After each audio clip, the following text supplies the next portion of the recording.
That same year, the year birds darkened the skies, the year the Kaaba was protected not by men, but by the will of Allah.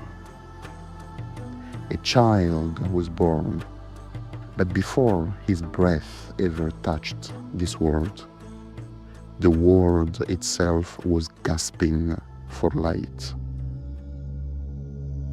The world was sinking. Darkness spread, not in the sky, but in the hearts of men. Idols were worshipped in every corner. Girls were buried before they could speak their names.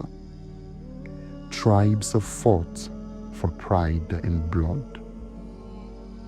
The strong consumed the weak and called it honor. Makkah, though proud of its lineage, had forgotten its legacy. They still remembered Ibrahim, but only by name. Still, the Quraysh were not without order. They took pride in their language, their lineage, and above all, their trade. Each winter to Yemen, each summer to Syria, they traveled under the sun and stars, merchants by need, poets by instinct. And it was one of those journeys that a young man named Abdullah, the most beloved son of Abdul Muttalib, was sent to the north. Abdullah was tall, strong, handsome, the pride of Banu Hashim. Abdul Muttalib, a leader among his people, loved this son more than all. And so, when it came time for marriage, he chose carefully. He found for him a woman of unmatched nobility, in lineage, in chastity, in grace. Amina bint Wahab. She was the light of her people, a woman whose heart was guarded and pure. The marriage was blessed, but only weeks after, Abdullah set off again, a trade journey to the north. But he never returned. News reached Makkah that Abdullah had fallen ill. He remained behind with his maternal uncles in Yathrib. The caravan returned without him, and when Abdul Muttalib heard this, his heart sank. He knew his son, knew his strength, and knew if he could not return, then he would not return at all. Abdullah had died, and in Amina's womb, only 2 months along, grew a child who would never meet his father, an orphan before he was born. Then came Monday, the 12th of Rabi al-Awwal, a month whose name means spring, when barren soil awakens, when rain softens what was dry, and life returns to the earth. Even the month was not random. It whispered what was to come, because his birth would be like spring for the soul, a light that would one day revive hearts long dead in darkness. And in the stillness of that sacred night,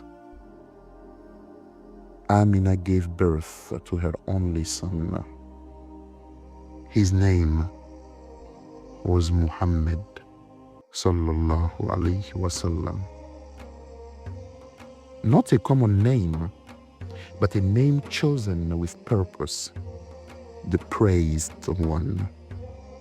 He would be called Muhammad, Ahmed, Al-Mustafa, Al-Mahi, a name the skies would carry, a name the earth would remember.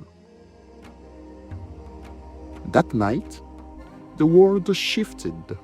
Some said they saw light rise from the house of Amina, reaching all the way to Sham. Others said the eternal fires of Persia were extinguished, fires that had burned for thousands of years. Even the mighty Kisra, ruler of Persia, felt the earth beneath him shift. Something had changed. When Abdul Muttalib heard of the birth, he rushed to the Kaaba. He lifted the child to the sky and gave him his name. There was no gold, no palace, but there was peace. And where peace begins, hope begins. The Prophet sallallahu alaihi wasallam was nursed first by Thuwayba, the servant of Abu Lahab.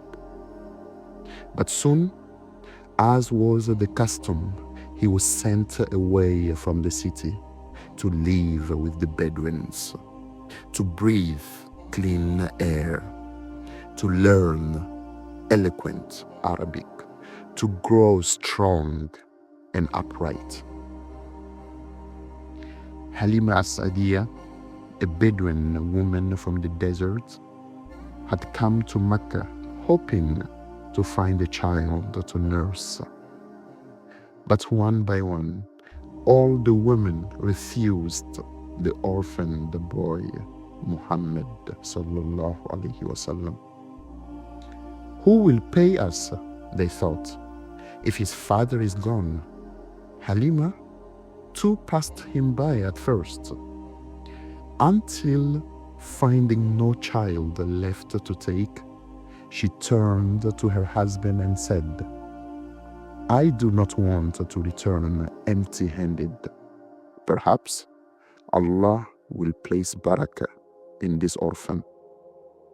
She lifted him into her arms, not knowing that she had just welcomed the greatest soul ever born. Halima took him, and with him came a blessing. Her frail donkey galloped ahead of the others. Her goats, once dry, now overflowed with milk. Her home, once silent, now shimmered with warmth. The Prophet ﷺ grew under the sky, among sheep and stars, calm, gentle, different, until one day he and his foster brother were playing in the fields. Then, two men in white appeared. They took him aside, laid him down, opened his chest. They washed his heart in a bowl of gold, removed a black cloth, cleansed it, and returned it, filled with light. Halima was terrified. She returned him to Amina. Amina remained calm. She believed, as many did, that her child was destined for something beyond understanding. After all, he was no ordinary boy. At 6 years old, his mother took him to visit Yathrib, to see the grave of his father. On the way back, she fell ill and died. In just a few years, he had lost his father, his mother, his place, but not his purpose. He was cared for by Ayman, the loyal servant of his father, and then by his grandfather Abdul Muttalib, who loved him deeply. And when Abdul Muttalib passed, he came under the care of his uncle Abu Talib, a man of loyalty, a shield of love. The child grew, watching. He listened more than he spoke, helped more than he complained. He was a shepherd before he was a messenger, an orphan before he was a leader. But every moment was preparing him.